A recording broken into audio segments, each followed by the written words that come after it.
Today I'm going to be working on something a little bit different. I'm going to be winterizing this Cougar 24-foot RV. So what I have here is a impact driver. I got a square bit, 3 gallons of this antifreeze. It's for RVs and boats. Supposedly it's non-toxic. A flashlight, an 1 1/16 socket. I have the siphon hose, and then I have this kneeling pad. I'm going to start by taking the anode rod, or this bolt from the water heater. I'm going to take it out, but first I'm going to release all the pressure from the water heater. I got these stink bugs everywhere. You see this little stink bug right there? Now ideally, oh, there's a wasp nest.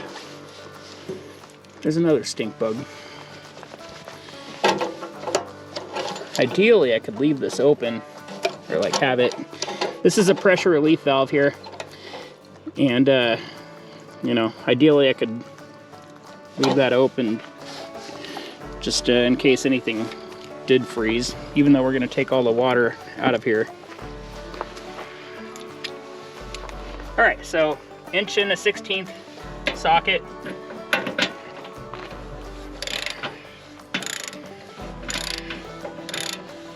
The last thing I want is to have stuff freeze up, and the lows have been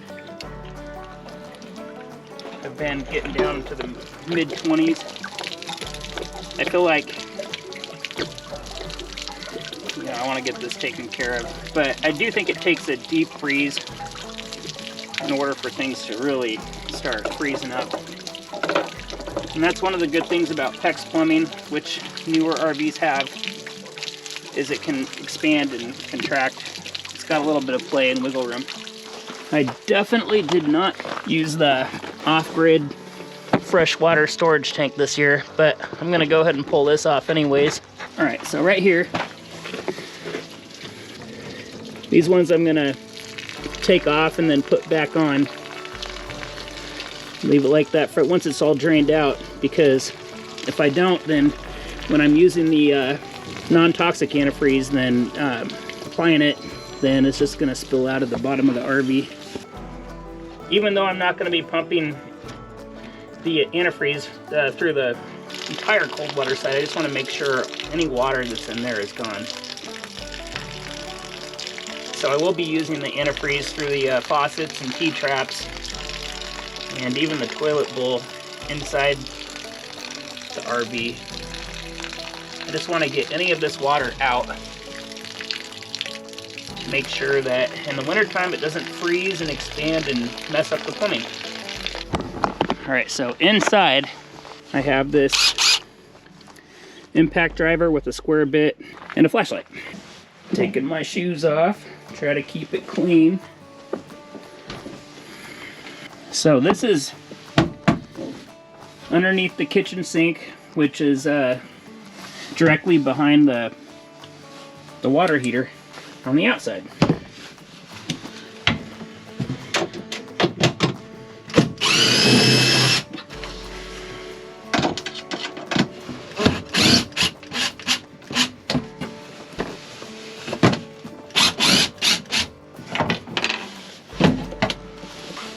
See how there's rust on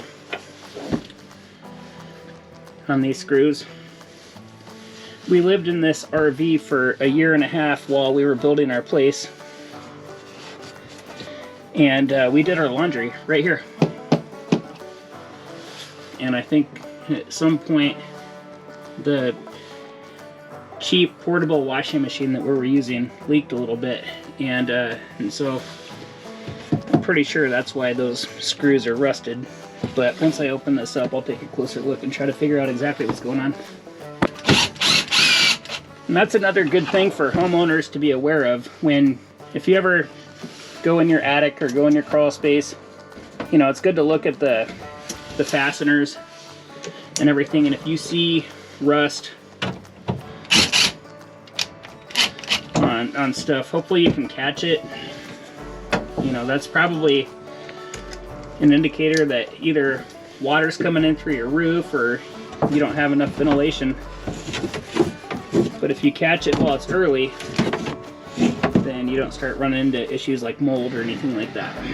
Good thing here is, just from what I can see so far, I don't see any mold or anything. Or mouse poop. Alright, so the water heater is drained. On this RV, there is a valve right here. It's parallel with these other fittings here, these horizontal fittings. Now, in order to bypass the water heater, I believe this handle needs to go up. And that way, when I'm pumping the antifreeze through the system, it's not going to fill up the hot water tank, which doesn't have the drain plug in there. And that's good. You know what I'm going to do is take a minute and clean this all up before I put it back together. My goodness, I'm glad that I take my shoes off before I come in here, because on my way back I stepped in a pile of chicken crap. Anyways, I decided to go ahead and vacuum this out, and I'm going to wipe it down. And that way, once I close everything back up, it's going to be nice and clean. I could put it off till next year, but I'm a firm believer that there is no time like the present.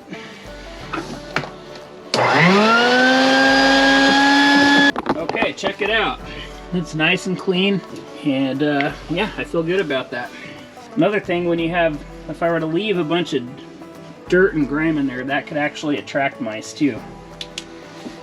So I'm gonna go ahead and put this back on just to make sure I don't lose any screws or anything. Whenever you're doing anything like this, it's probably a good idea, especially with long screws, make sure there's no plumbing or anything that you might accidentally tap into, because that would not be cool. I actually had a friend who was hanging a picture on his wall in his hallway and accidentally screwed into a copper supply water pipe and didn't know where the shutoff valve was, the main water shutoff, and that ended up turning into a pretty significant deal for him. So it's always good to know what you're screwing and also know where your main shutoff valves are.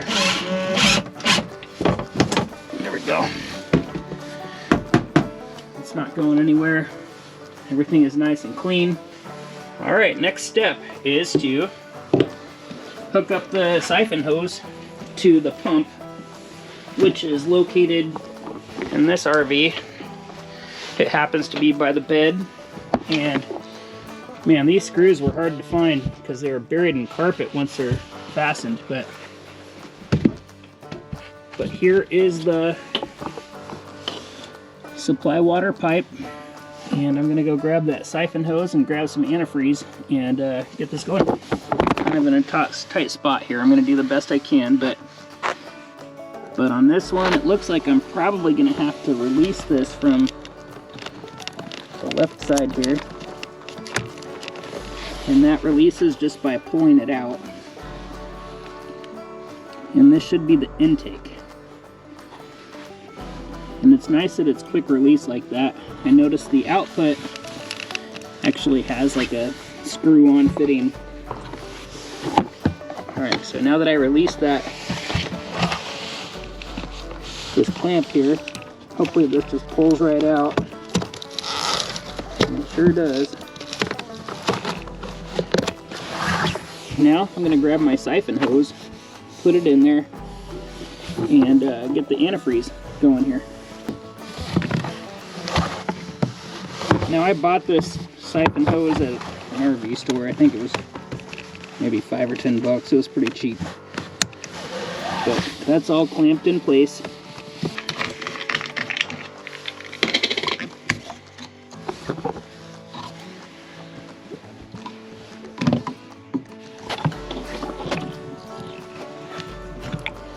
Not leaking inside there. That's good. Okay, now I'm going to turn on the pump, which is on the control switch here, or switch panel. Water pump is on. I can hear it pumping. Make sure it didn't tip over or anything like that. Nope, that's good. Of course, the RV has to, you know, have an electrical power source. You could probably do it with a battery supply if your batteries were charged, but you know, if you have an electrical connection, that's probably the best way to go. So I'm going to go to the farthest point. I think the farthest point is, it's like the outside shower. That's something that I actually forgot to do, I think the first year. And of course this one has a, I don't even know which key goes to this. Alright, so I'm going to run the hot and cold water through here until I see pink coming out of the fixture here on both sides.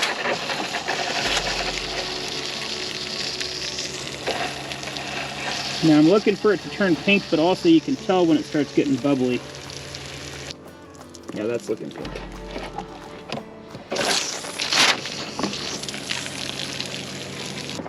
Alright, this should be good to go.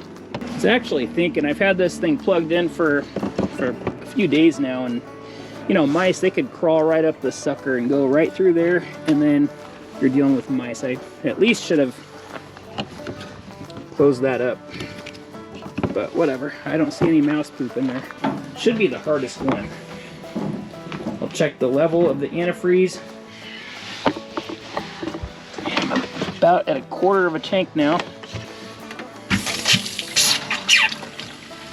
There we go. It's a lot easier to see it on the inside for some reason. The good thing about this is it's actually putting the antifreeze into the P-trap at the same time. So hopefully that won't freeze up. Alright, then we got the shower.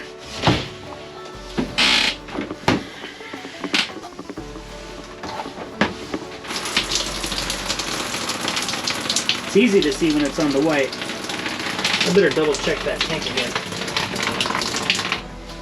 This sucker's probably about empty. And look at that, it sure is. I'll probably pour this down the drains. This little bit left over here, and just to make sure that there's plenty of antifreeze in the P-traps. Alright, let's try the shower again. One good thing about smaller RVs is you don't have nearly as many plumbing components to winterize.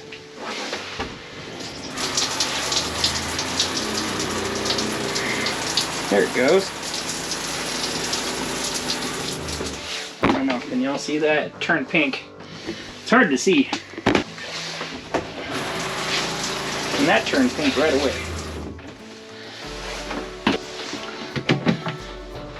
Ooh, that's gross.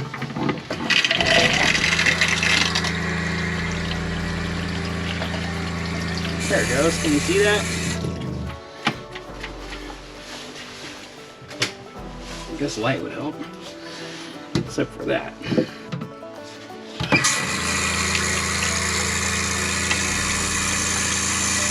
There it goes.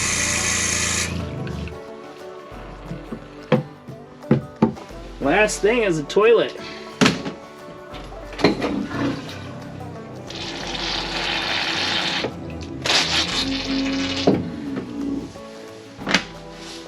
Okay, it's pretty much winterized. I'll go ahead and put this panel back on after I secure everything. So that should be good when I go to de-winterize it come spring. I'll show you how hard it was to find these screws here in just a second. Let me go get my impact driver.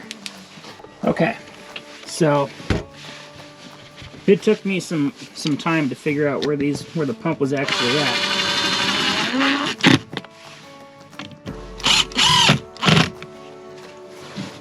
Of course, when I just install them, you can see where it's at to some extent, but it really took some feeling around and some effort. Not knowing where these were kind of was irritating for me for a little bit. But yeah, on this one, it, you know, they bury them in the carpet. All right, so now, like I said, I'm going to take some of this antifreeze.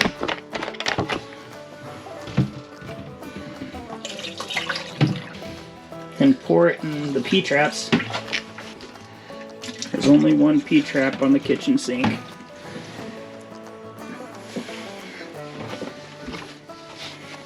But I have some left over, whatever. I'll dump it down the pipe anyways.